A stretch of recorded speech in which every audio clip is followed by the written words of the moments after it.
Screen पर list रखी। आइए देखते हैं कि इसमें से ट्रेडेबल और इसमें से अगर आप देखें बहुत अच्छी तरीके से प्लेस्ड कौन कौन से स्टॉक्स हैं। देखिए टेक महिंद्रा, आज आशीष चतुर्मोता जी की कॉल थी और अब आईटी स्टॉक जो दूसरा शामिल है स्टॉक्स इन न्यूज़ में वो है एचसीएल टेक्नोलॉजीज। लेके आइए स्क्रीन पे खबर और उसके बाद जरा चार्ट भी लेके आइएगा। आपकी स्क्रीन पर कल एचसीएल टेक्नोलॉजीज ने इंप्रेसिव वॉल्यूम्स के साथ, अच्छी वॉल्यूम्स के साथ, यानी अप्रॉक्सीमेटली 10% अच्छे ज़्यादा वॉल्यूम्स के साथ क्लोजिंग दी और क्लोजिंग एग्जैक्टली आई इसकी लास्ट ड्यू एवरेज पे 50 डे एक्सपोनेंशियल मूविंग एवरेज पे। याद रखिएगा सुबह से हम बात क्या कर रहे हैं, निफ्टी को जाना है अभी 50 डे में को छूने के लिए, निफ्टी बैंक को जाना है अपना लास्ट ड्यू एवरेज छूने के लिए, लेकिन इसने एक अटेम्प्ट लिया कल। राजेश सतपुते जी, एचसीएल टेक्नोलॉजीज को आप कैसे अप्रोच करेंगे? अगर ये 1180 के ऊपर ट्रेड करना शुरू करता है तो आपका टेक क्या होगा इस स्टॉक पे?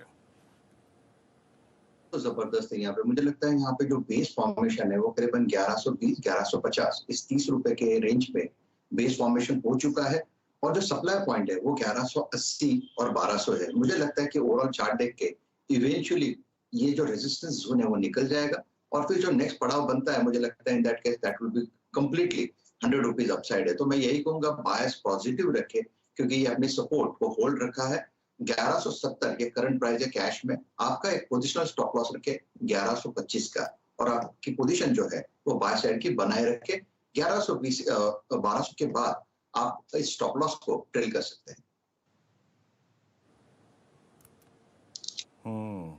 चलिए, तो आपके अगर आप देखें नज़र में आज एचसीएल टेक्नोलॉजीज भी होगा। जरा एक बार ग्रैंड फार्मा लेके आइएगा और जरा आज आशीष की टीम लेके आइएगा जहां पर इसकी क्लोजिंग आई। याद रखिएगा ये स्टॉक में एक हमने सब्सटेंशियल मूव देखा था, उसके बाद पिछले कुछ सेशन से अगर आप देखें ठंडा पड़ा है। और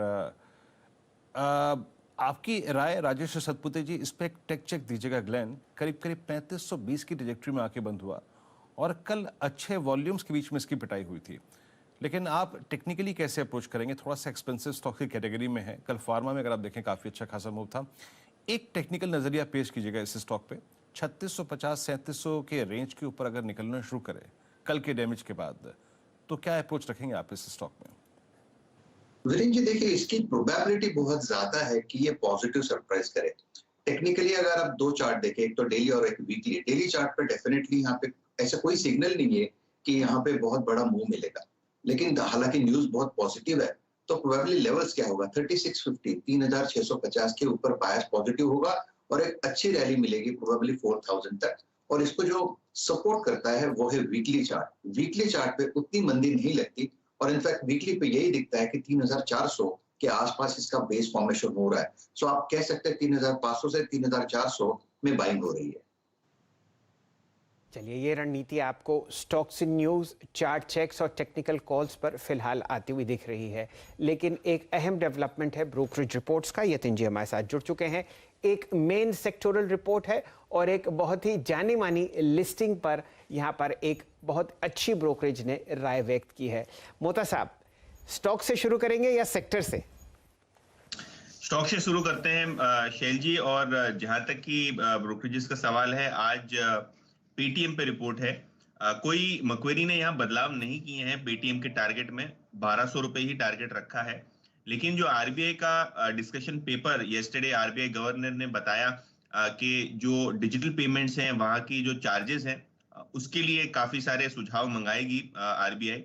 तो उसको लेके ब्रोकरेजेस का मानना ये है कि एक बड़ा खतरा हो सकता है अर्निंग्स को लेके, क्योंकि अगर आरबीआई चार्जेस तय कर लेगा डिजिटल पेमेंट के लिए तो शायद आपको इसके मुनाफे पे असर होता हुआ दिखाई देगा। इनफैक्ट कोई भी प्रकार का कैप अगर हमको पेमेंट के चार्जेस में आता है, जो आप डिजिटल पेमेंट यूज करते हैं, चाहे वो यूपीआई हो, चाहे वो क्रेडिट कार्ड हो, डेबिट कार्ड हो, शायद आपको यहाँ कंपनी की मार्जिन पे इसका असर होता हुआ दिखाई दे। हालांकि कोई प्रकार का डिस्कशन पेपर अभी तक फ्लोट नहीं हुआ और शायद इसको अमल में लाने के लिए और 3-6 महीने लगेंगे, लेकिन फिर भी मक्वेरी का एक कॉशियस व्यू पेटीएम पे आता हुआ लक्ष्य 1200 रुपए।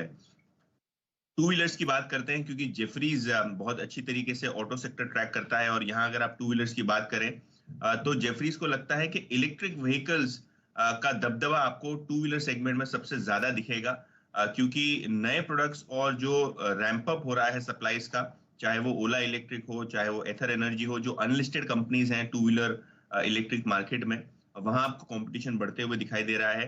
बजाज और टीवीएस, ये दो कंपनी ऐसी है जिनके पास इलेक्ट्रिक व्हीकल का पोर्टफोलियो है। वो लोग यहाँ आगे चलते हुए नए प्रोडक्ट लॉन्च करेंगे और इसीलिए इनको लगता है कि प्रेफरेंस अगर हो टू व्हीलर्स में खरीदारी का तो वो बजाज ऑटो और टीवीएस मोटर्स पे होना चाहिए। चलिए, तो ये राय आपके सामने आती हुई दिख रही है, खासकर बजाज ऑटो पर, जो आपके सामने समझिए कि मध्य सन 2020 के लोएस्ट लेवल पर ट्रेड करता हुआ दिख रहा है। यहाँ पर जोड़ते हैं राजेश सतपुते साहब को। Technically Rajesh ji, TVS Motors या बजाज ऑटो, इन दोनों में से एक ऐसा काउंटर जो आपको चार्ट्स पर ज्यादा मजबूत दिखता हो? चलिए, दोनों का एक स्ट्रक्चर अलग है। टीवीएस में एक रनिंग करेक्शन हुआ है जो कि आप कह सकते हैं कि एक माइल्ड है या इंटरमीडिएट है। एट द सेम टाइम 690 के आसपास इसका रेजिस्टेंस है, तो आज के लिए 690 के ऊपर शॉर्ट कवरिंग मिल सकती है 740 तक। लेकिन अगर आप कहें कि कुछ लेके रखना है तो I think in that case फिर बजाज ऑटो को मैं प्रेफरेंस दूंगा, क्योंकि इसमें डीप करेक्शन हुआ है 4200 से लेके करीबन 3200, यानी लगभग 25% का करेक्शन हुआ है। टेक्निकली डेली चार्ट पे यहाँ पे पॉजिटिव डाइवर्जेंस है, दैट सिंपली मींस 3200 3300 पे यहाँ पे एक्यूमुलेशन लेवल है। सामने कहां तक जा सकता है, मेरे हिसाब से, मैं ट्रेडिंग व्यू नहीं ले रहा सुहेल जी, मुझे लगता है ये 3500 से 3600 तक की एक रिलीफ रैली बजाज ऑटोमोटिव है। तो अगर कुछ लेके रखना है तो बजाज ऑटो लुक्स बेटर।